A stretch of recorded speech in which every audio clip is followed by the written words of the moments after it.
America can no longer tolerate the profiling of black men and boys.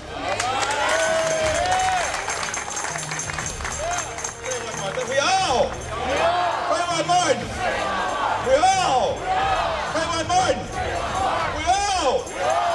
Trayvon Martin! We want justice for Trayvon Martin!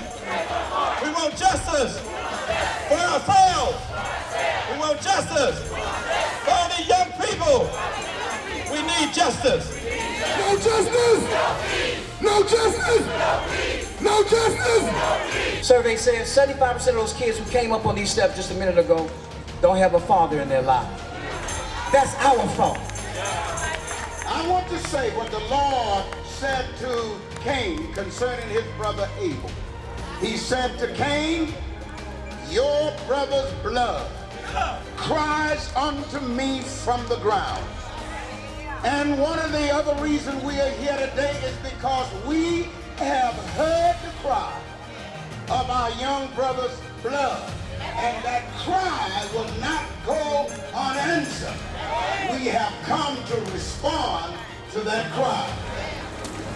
If this thing was turned around and Trayvon Martin had killed George Zimmerman, he would have life imprisonment. There's something wrong with that picture. I don't know why we have to keep coming to things like this. Why can't we just go on and fulfill our God call and God-given purpose? I think I have an answer to my own inquiry. Historically in this country, the legal system is anti-black. All right, speak. There are more Negroes in prison in proportion than white folk. Now don't get me wrong, I don't want anybody to go to jail. But the reality of it is that the system is desperately broken and needs to be fixed. I want to challenge everybody in here, everybody out here that look like me, that's black like me, to quit trying to reinvent yourself to become another race.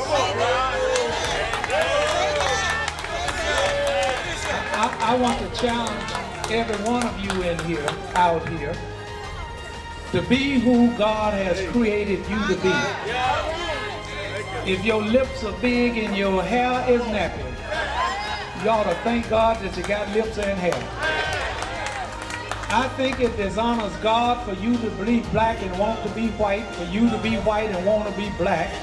I think you need to be who you are so that you can fulfill your purpose. The system is against black folk. Yes, it is. We arrived on this shore somewhere around about 1619. That's almost 250 years ago. All right. Don't you know that there's money in incarceration? Don't you know that there are two systems in this country?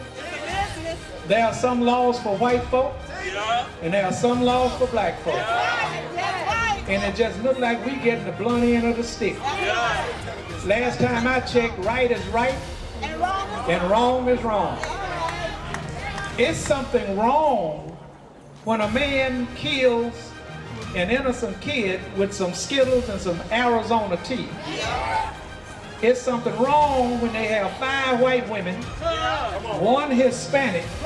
First of all, that ain't no jury or nobody's peers that I can understand.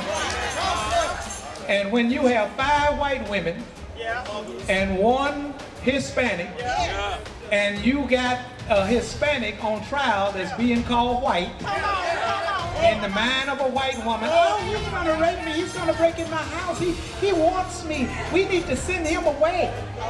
But you see, it wasn't George Zimmerman on trial, it was Trayvon Martin.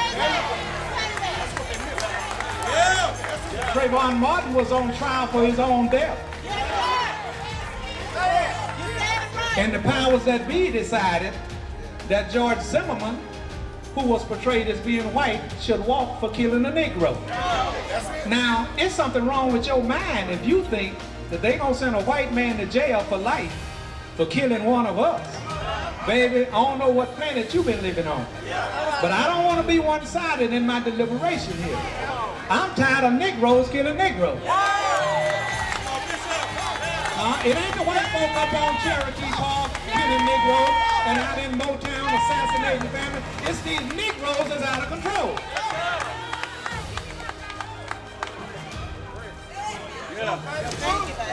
You right about that? So I think just about all of us down here a bunch of hypocrites. Tell it. We want to lynch the white man for killing us while we celebrate us killing us. Kojo Livingston said the reason that black folk keep killing one another is because of self-hatred. All right, say that. Say that. Say that. We don't support one another in business. We don't support our churches. We don't support our community centers. Negroes are a trip.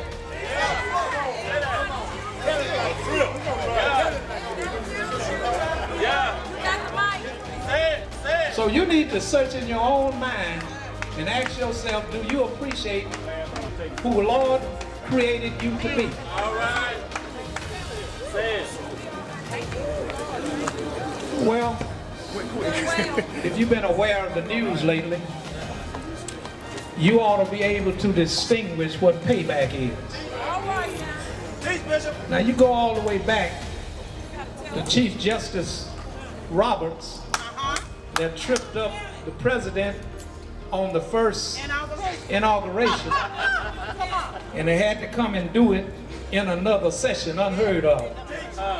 But it's the same Chief Justice Roberts that voted for Obamacare. Hold the pickle in the mayo just for a moment. Well, some folk in this country didn't quite like that. So Chief Justice Roberts had to come back, and I don't want to talk about Clarence Thomas. Chief Justice Roberts came back and said, well, I tell you what, them Negroes done got beside themselves, and we owe some white folks some favor. So we taking the Voter Right Act of 1965 off the table. We put Negroes back to count jelly beans and how many bubbles in the bar soap. All of the commitment and the blood that was shed by Dr. King, Malcolm, and Medgar, all that's off the table, and we are right back where we were in 1965. Say that. Tell the truth. Stay with me now. So that's what happened right there. So the Negroes were thrown back out onto the street up under the bus. Now you got to fend for yourself. Well, same Supreme Court said, okay, tell you what. We need to bless the majority of gay folk. So we're gonna sign off on same-sex marriage. The white folk got what they wanted. The gays got what they wanted. And the Negroes got reservation at the Heartbreak Hotel. Don't you know that the majority of the folk in power in this country don't give a flip about you? That's right. There's another issue. I don't have anything against the Mexicans. I think they're fine folk. They do good work. I know that. But I don't know why people think